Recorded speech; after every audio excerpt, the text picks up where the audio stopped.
আসসালামু আলাইকুম।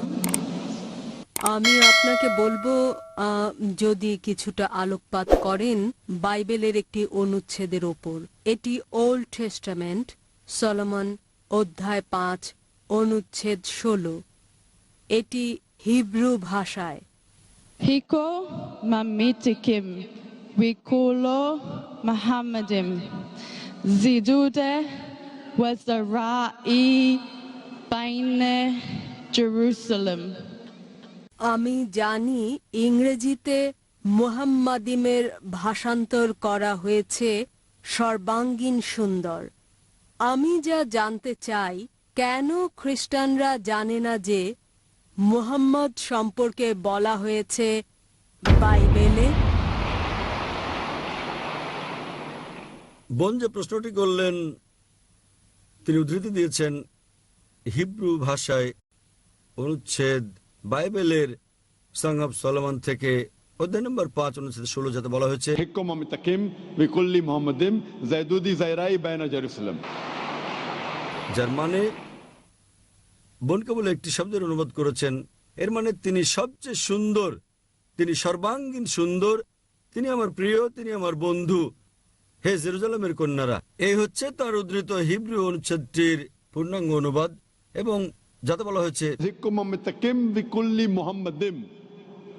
মুহাম্মাদিম সেমেটিক ভাষায় যখন আপনি সম্মান দেখান তখন আপনি তাতে ইম লাগান, যেমন এলা ঈশ্বরকে বোঝায়, এলোহিম হচ্ছে ঈশ্বর প্রতি সম্মান।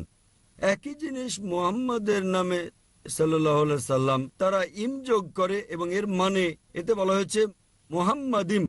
তাহলে আপনি যদি অরিজিনাল টেক্সট পড়েন, মুহাম্মদ সাল্লাল্লাহু আলাইহি সাল্লামের নাম এমনকি বাইবেলেও উল্লেখ আছে। বোন জানতে চাচ্ছেন তাহলে কেন খ্রিস্টানরা বিশ্বাস করে না নবী মুহাম্মদ সাল্লাল্লাহু আলাইহি সাল্লামকে? বোন, আপনার এই প্রশ্ন করা উচিত খ্রিস্টানদেরকে। আমি শত শত খ্রিস্টানকে এই প্রশ্নটা করেছি। আলহামদুলিল্লাহ, কেউ কেউ ইসলাম গ্রহণ করেছেন, তাদের বেশিরভাগই করেননি। তাই আমি আপনার সঙ্গে একমত যে নবী মুহাম্মদ সাল্লাল্লাহু আলাইহি সাল্লামের নাম বিশ্বের প্রধান প্রধান ধর্মগ্রন্থের বেশিরভাগেই উল্লেখ করা আছে, বাইবেল সহ। এবং যেমন আমি আগে বলেছি যে শুধু তাকে নাম ধরে উল্লেখ করা হয়নি, তার ভবিষ্যৎবাণীও করা হয়েছে বাইবেলের বিভিন্ন স্থানে। তার ভবিষ্যৎবাণী করা হয়েছে বুক অব ডিউটেরোনমি অধ্যায় 18 অনুচ্ছেদ 18, বুক অব ডিউটেরোনমি অধ্যায় 18 অনুচ্ছেদ 19, বুক অব আইজায়া অধ্যায় 29 অনুচ্ছেদ নম্বর 12, সং অব সলোমন অধ্যায় 5 অনুচ্ছেদ নম্বর 16। নিউ টেস্টামেন্টে ভবিষ্যৎবাণী করা হয়েছে গসপেল অফ জন অধ্যায় 14 অনুচ্ছেদ 16, গসপেল অফ জন অধ্যায় 15 অনুচ্ছেদ 26, গসপেল অফ জন অধ্যায় 16 অনুচ্ছেদ 7, গসপেল অফ জন অধ্যায় 16 অনুচ্ছেদ 12 থেকে 14। অনেক জায়গায় আছে বোন। তাই আমি খ্রিস্টানদেরকে জিজ্ঞেস করি, যেহেতু এটা স্পষ্ট করে উল্লেখ করা আছে সর্বশেষ ও চূড়ান্ত নবী মুহাম্মদ সাল্লাল্লাহু আলাইহি সাল্লাম সম্পর্কে, তবুও কেন তারা বিশ্বাস করেন না তাকে? সেসব খ্রিস্টান যারা আসলে অধ্যয়ন করেন এবং বিশ্লেষণ ও গবেষণা করেন, আলহামদুলিল্লাহ তারা গ্রহণ করেন ইসলাম। অন্যরা যারা সত্যকে গ্রহণ করতে চায় না এবং বলে, ও আমি খ্রিস্টান আছি 40 বছর ধরে, এখন আপনি চান যে আমাকে আমার ধর্ম বদলে ফেলতে হবে, তাই তারা ভীত। অনেক সময় এর মধ্যে ইগো চলে আসে, অনেক সময় মনে হয় সমাজ কি বলবে, অনেক সময় মনে হয় বন্ধুরা কি বলবে, আমার ক্রেতারা কি বলবে। তাই এইসব জিনিস তাদেরকে ইসলামের সৌন্দর্য গ্রহণে বাধা দেয়। যা তারা বোঝে না, তারা অখুশি করতে কিছু মনে করে না, স্রষ্টাকে কেবল পরিবার পরিজন আর বন্ধুদের খুশি করতে। স্রষ্টাকে খুশি করা আমাদের পরিবার পরিজন বন্ধুদের খুশি করার চেয়ে বেশি গুরুত্বপূর্ণ। তাহলে যারা স্রষ্টার গুরুত্ব বোঝেন, সর্বশক্তিমান ঈশ্বরের গুরুত্ব, আলহামদুলিল্লাহ তারা গ্রহণ করেন ইসলাম। বোন, আমি আপনার কাছে জানতে চাই, আপনি কি খ্রিস্টান নাকি মুসলিম? আমি প্রায় 6 মাস যাবৎ ইসলাম অধ্যয়ন করছি। মাশাআল্লাহ। তো এখন কি আপনি বিশ্বাস করেন ঈশ্বর একজন? হ্যাঁ, করি। আপনি কি বিশ্বাস করেন যীশু খ্রিস্ট ঈশ্বর, তার উপর শান্তি বর্ষিত হোক? না, আমি করি না। আপনি কি বিশ্বাস করেন নবী মুহাম্মদ ঈশ্বরের পয়গম্বর সাল্লাল্লাহু আলাইহি সাল্লাম? হ্যাঁ। মাশাআল্লাহ। তাহলে যদি আপনি বিশ্বাস করেন ঈশ্বর একজন, আপনি বিশ্বাস করেন নবী মুহাম্মদ সাল্লাল্লাহু আলাইহি ওয়াসাল্লাম ঈশ্বরের পয়গম্বর, এবং আমার মতে আপনার 6 মাসের গবেষণা,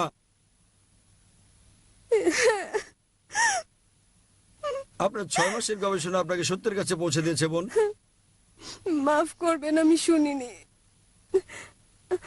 এটা আনন্দের অশ্রু। আলহামদুলিল্লাহ। যখন কোনো লোক সত্য উপলব্ধি করে যা এমনকি কোরআনে উল্লেখ করা আছে, যখন মানুষ শোনে আয়াত আল্লাহ সুবহানাহু ওয়া তাআলার, তখন সে বিশ্বাসীর চোখ দিয়ে পানি বেরিয়ে আসে। তাই এই অশ্রু আনন্দের এবং খুশির যে আপনি সত্যের সন্ধান পেয়েছেন, যেমনটি যীশু খ্রিস্ট তারপর শান্তি পরিষদক বলেছেন গসপেল অফ জনে, তোমরা সত্য সন্ধান করো, এই সত্য তোমাদের মুক্তি দেবে। তাই আমি বিশ্বাস করি সত্য আজ আপনাকে মুক্ত করেছে। বোন, আপনার 6 মাসের গবেষণা আপনাকে সত্যের কাছে নিয়ে এসেছে। বোন, আপনি কি ইসলাম গ্রহণ করতে চান? আলহামদুলিল্লাহ। বোন, আপনি কি ইসলাম গ্রহণ করতে চান? হ্যাঁ। কেউ কেউ আপনাকে বাধ্য করছে? মোটেই না। আপনি নিজের ইচ্ছে কবুল করতে চান? হ্যাঁ। ইনশাআল্লাহ আমি আরবিতে বলবো, আপনি শুনে শুনে বলবেন। ওকে। আশহাদু আশহাদু আল্লাহ আল্লাহ ইলাহা ইলাহা ইল্লাল্লাহ ইল্লাল্লাহ ওয়া আশহাদু ওয়া আশহাদু আন্না আন্না মুহাম্মাদান মুহাম্মাদান আবদুহু আবদুহু ওয়া রাসূলুহু। ওয়া রাসূলুহু।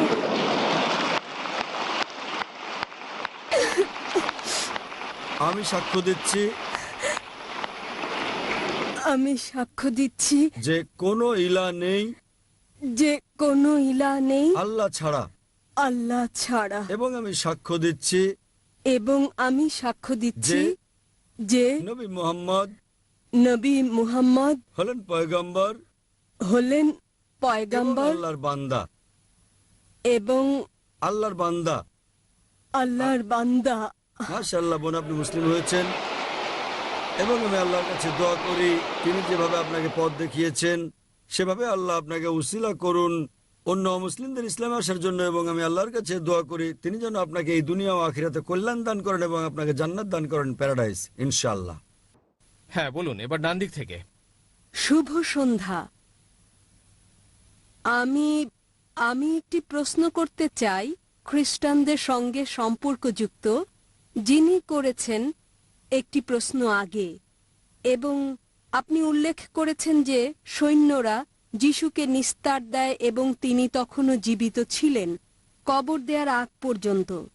আমার প্রশ্ন হচ্ছে, যিশুকে কি আসলে শুলে চড়ানো হয়েছে, না তাকে সর্বকালের সব জ্বালা যন্ত্রণা থেকে রক্ষা করা হয়েছে?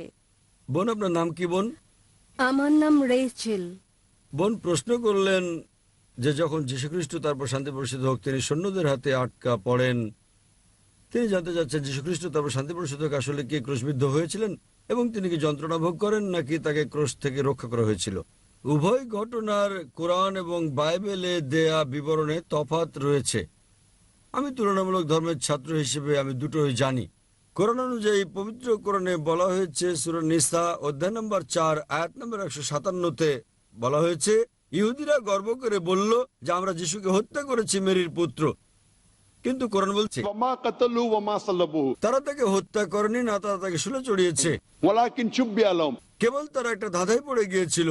যারা ভিন্নমত পোষণ করে তারা সন্দিহান, ইল্লাতিবাযান কেবল যে বিষয়টি অনুসরণ করতে হবে। ওয়ামা কাতালু ইয়াকিনা নিশ্চয়ই তারা তাকে হত্যা করেনি। তাহলে কোরআন অনুযায়ী সূরা নিসা অধ্যায় নম্বর 4 আয়াত নম্বর 157, যীশু খ্রিস্টকে তার উপর শান্তি বর্ষিত ক্রুশবিদ্ধ করা হয়নি, তাকে হত্যা করা হয়নি, তারা ধাঁধায় পড়ে গিয়েছিল। কিভাবে এটা ঘটলো আমরা কিছুটা বিবরণ দেব। পরের আয়াতে বলা হয়েছে সূরা নিসা অধ্যায় 4 আয়াত নম্বর 58, আল্লাহ তাকে জীবিত তুলে নেন। বাইবেলে এখন কোরআনে মুসলিমদেরকে বলা হচ্ছে তাকে হত্যা করা হয়নি, তাকে শুলে চড়ানো হয়নি। আমরা সন্তুষ্ট। তারা ধাঁধায় পড়ে গিয়েছিল কিভাবে এটা ঘটলো। এ ব্যাপারে অনেক ধারণা রয়েছে। হতে পারে অন্য কাউকে তার স্থলে রাখা হয়েছিল, অথবা হতে পারে বিষয়টিকে বেশি পাত্তা দেওয়া হয়নি। কোরআনে বলা হচ্ছে তাকে হত্যা করা হয়নি, না তাকে শুলে চড়ানো হয়েছে। আমরা সন্তুষ্ট, আমরা এর বেশি জানতে আগ্রহী নই। যদি আপনি বাইবেল পড়েন, যদি আপনি কাহিনীগুলো পড়েন, যদি আপনি পড়েন গসপেল, আমরা জানতে পারি যে শ্রীখ্রিস্টকে তার উপর শান্তি বর্ষিত হোক ইহুদিরা অভিযোগ করেছিল যে তিনি ব্লাসফেমি করেছিলেন। যদি আপনি পড়েন গসপেল অফ জন অধ্যায় 10 অনুচ্ছেদ 31 ও 32, যেখানে তিনি বলেন আমি এবং আমার পিতা এক, তাই তারা বলে নিজেকে তিনি ঈশ্বর দাবি করেছেন। তাই তারা বলে তুমি মানুষে নিজেকে ঈশ্বর দাবি করো। তো যীশুখ্রিস্ট তখন বলেছেন গসপেল অফ জন অধ্যায় 10 অনুচ্ছেদ 32, তোমাদের ধর্মগ্রন্থে কি এটা লেখা নেই যে তোমরা হচ্ছে গড? যে ব্যক্তি ঈশ্বরের বাণী বলে তাকে গড বলা হয় এবং নিয়ম ভঙ্গ করা হয়নি। তাই এখানে তারা ভুল করেছে যে তিনি নিজেকে ঈশ্বর দাবি করেছেন। তারা তাকে মারার জন্য পাথর কুড়ালো। তখন তিনি বললেন আমি অনেক ভালো কাজ করেছি, কোন ভালো কাজের জন্য তোমরা আমাকে পাথর মারছো? তাই এর উপর ভিত্তি করে 5 জন পাইলটে একটি বিচার হয় এবং পরে তাকে শুলে চড়ানো হয়। আর এর পরপরই শনিবারে ইহুদিদের সাবাত শুরু হয়ে যায়।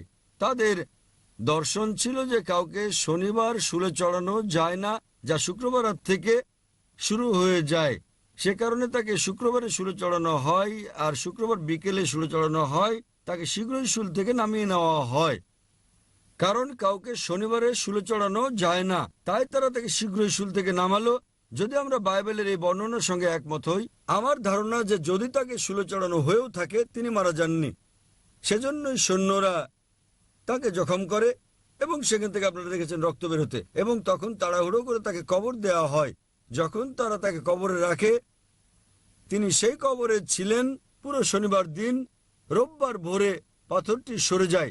যখন মেরি ম্যাকডোনাল্ডস আসেন কবরের সামনে, তিনি দেখলেন পাথরটি গড়িয়ে সরে গেছে। তাহলে পাথরটিকে সরালো, সেটা প্রশ্ন। তাই বাইবেলের এই বর্ণনার উপর ভিত্তি করে যদি আমি একমত হই, ধারণাগতভাবে বাইবেল যা বলছে তা ঠিক। এর কোথাও বলা হয়নি এই বর্ণনায় যে তিনি মারা গেছেন। সুতরাং আমরা এই বর্ণনা থেকে জানতে পারি, যদি তাকে জনার নিদর্শন পূর্ণ করতে হয় যে জনা 3 দিন এবং 3 রাত ছিলেন মাছের পেটে, তাই মানব সন্তানকে 3 দিন 3 রাত মাটির নিচে থাকতে হবে। যীশু খ্রিস্টকে তাহলে বেঁচে থাকতে হবে। যদি তিনি মারা যান, তাহলে যীশু খ্রিস্ট তারপর শান্তি প্রসাদকে মিথ্যে বলেছেন। গসপেল অফ ম্যাথিউ অধ্যায় নম্বর 12 অনুচ্ছেদ নম্বর 38 তিনি বলেছেন, এবং তিনি একটা ভবিষ্যদ্বাণী করেন, যেহেতু জনা ছিলেন তাই মানব সন্তানকে থাকতে হবে। যদি জনা জীবিত থাকেন, তাকেও জীবিত থাকতে হবে। একজন ছাত্র হিসেবে বাইবেল পড়ার পর আমার ধারণা হয়েছে, গবেষণা করার পর, আমি বিশ্বাস করি না যে যীশু খ্রিস্ট মিথ্যে বলছেন। তাই তার ভবিষ্যদ্বাণী পূরণের জন্য আমাকে বিশ্বাস করতে হবে তিনি জীবিত ছিলেন, তাকে শুলে চড়ানো হয়েছিল, কিন্তু তিনি মরেননি। যদি আপনি পড়েন ডিকশনারি, ক্রুসিফিকশন CRUCIFIXION মানে কাউকে শুলে চড়ানো এবং তিনি শুলে মারা যান। ডিকশনারিতে এমন কোনো শব্দ নেই যাতে বলা হয়েছে আপনি কাউকে শুলে চড়ানোর পরও মারা না গেলে তাকে কি বলা হবে। তাই আমাদের নতুন শব্দ তৈরি করা হয়েছে, ক্রুসিফিকশন CRUCIFICTION। এটা একটা কল্পকাহিনী, একটা গল্প। তাকে শুলে চড়ানো হয় কিন্তু তিনি মারা যাননি। তাই আমি বিশ্বাস করি যে যদি আমি বাইবেলের সঙ্গে একমত হয়, এটা ঠিক এবং যীশুখ্রিস্ট তারপর শান্তি প্রসাদকে মিথ্যে বলেননি। এটা ছিল ক্রুসিফিকশন FICTION, এটা ফিকশন নয় FIXION। আশা করি বোন উত্তরটা পেয়েছেন। আপনাকে ধন্যবাদ।